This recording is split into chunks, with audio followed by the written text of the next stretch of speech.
Hi friends and welcome to my uncertain life. ये मेरा YouTube का फर्स्ट वीडियो है और मैंने सोचा है कि इस वीडियो में मैं बस खुद को आपसे इंट्रोड्यूस कराऊँ। मेरा नाम स्मृति है। मैं 27 साल की हूँ। बाय प्रोफेशन मैं एक असिस्टेंट डायरेक्टर हूँ। मैंने कुछ मराठी और कुछ हिंदी फिल्म्स की है एंड मैं मुंबई में रहती हूँ। बट मेरे रूट्स बिलोंग करते हैं अकोला से, जो कि एक स्मॉल टाउन है महाराष्ट्र में। And I call myself an AS warrior. AS यानी कि एंकिलोजिंग स्पॉन्डिलाइटिस, जो कि एक ऑटो इम्यून डिसीज़ है जिसमें कि आप ही की इम्यून सिस्टम जो आपको प्रोटेक्ट करने के लिए होती है वो आप ही के अगेंस्ट काम करती है।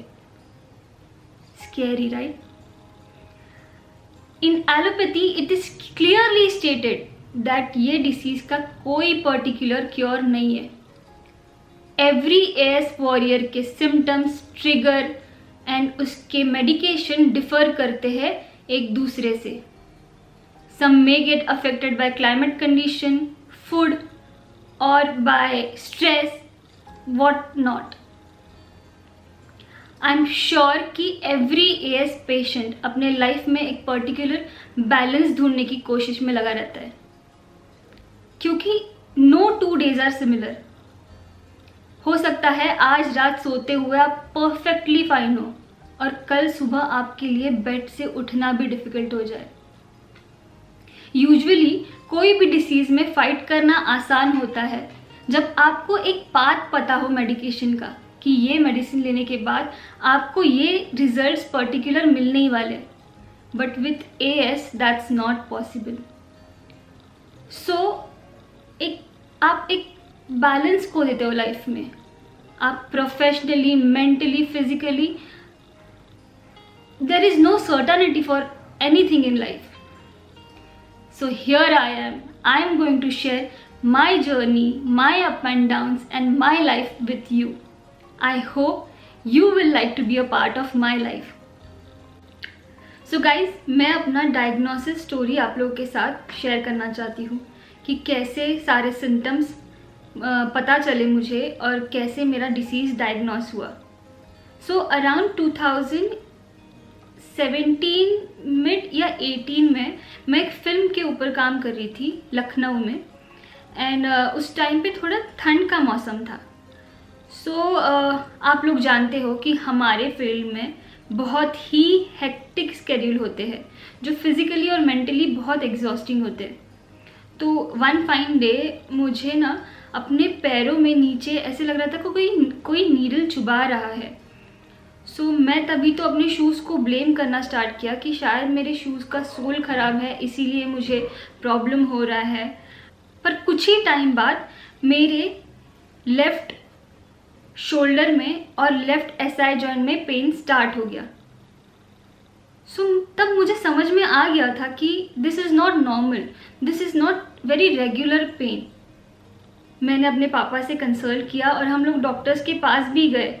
बट अगर आप एएस पेशेंट हो, अगर आप डिसीज़ के बारे में जानते हो, तो you guys must connect to me. You guys know कि सबसे डिफ़िकल्ट चीज़ एएस में जो है वो है डायग्नोसिस। मेरे लिए ये इतना डिफ़िकल्ट नहीं था बिकॉज मेरी फैमिली में ही मेरा जो फर्स्ट कज़िन है, he is also an AS patient. So उसी के रेफरेंस से हम लोगों ने मेरा टेस्ट और सब करवाया and I was diagnose with AS. कुछ टाइम तक कांस्टेंट पेन होता था, मतलब pain was a part of my life. झुकने में, बैठने में, सब कुछ करने में पेन था, बट इट वॉजंट वर्स्ट। अपने भाई के एक्सपीरियंस से मैं जानती थी कि एएस से बचने के लिए कुछ चीज़ें हैं, आपको उसका ध्यान रखना पड़ेगा। Healthy lifestyle, healthy food habits, yoga, exercise regularly करो। एंड अपने भाई की वजह से मैं ये चीज़ें अपने लाइफस्टाइल में इंक्लूड कर चुकी थी। पेन था पर बेरेबल था। प्रॉब्लम्स होती थी बट मैनेजेबल थी। लेकिन the worst was yet to come. मैं जानती हूँ सब लोग के लिए 2020 वर्स्ट ईयर था।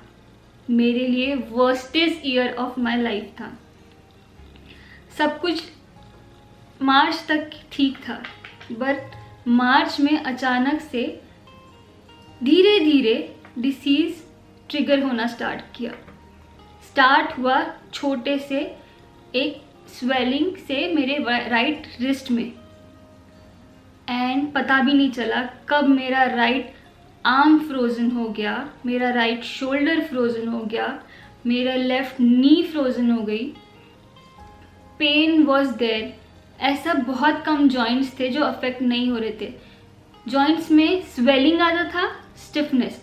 मेरा नी 3 टाइम्स उसके नॉर्मल साइज हो गया था, इतना स्वेलिंग था उस पर, और constant pen.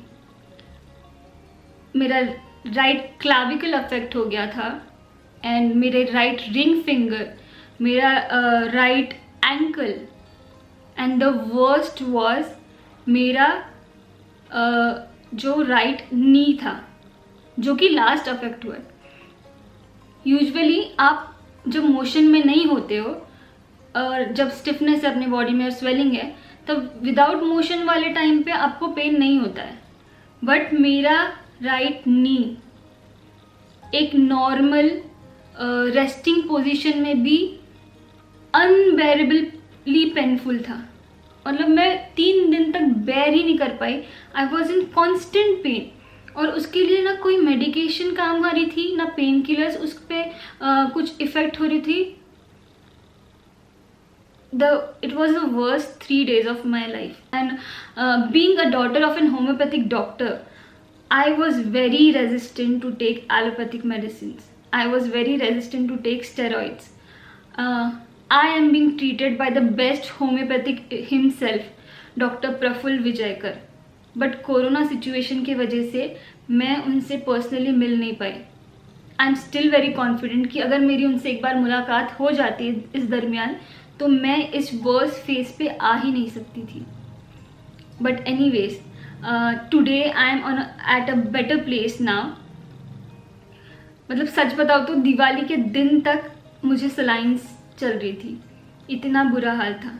And the worst was to top it all, मैं फूड डाइजेस्ट ही नहीं कर पा रही थी, एज इफ मेरी बॉडी फूड रिजेक्ट करती थी। इवन पानी पीने के बाद भी मेरा स्टमक इन्फेक्शन स्टार्ट होता था, मेरा स्टमक पेन स्टार्ट होता था, एसिडिटी बूस्ट होती थी। And this all went on for like 3-4 months.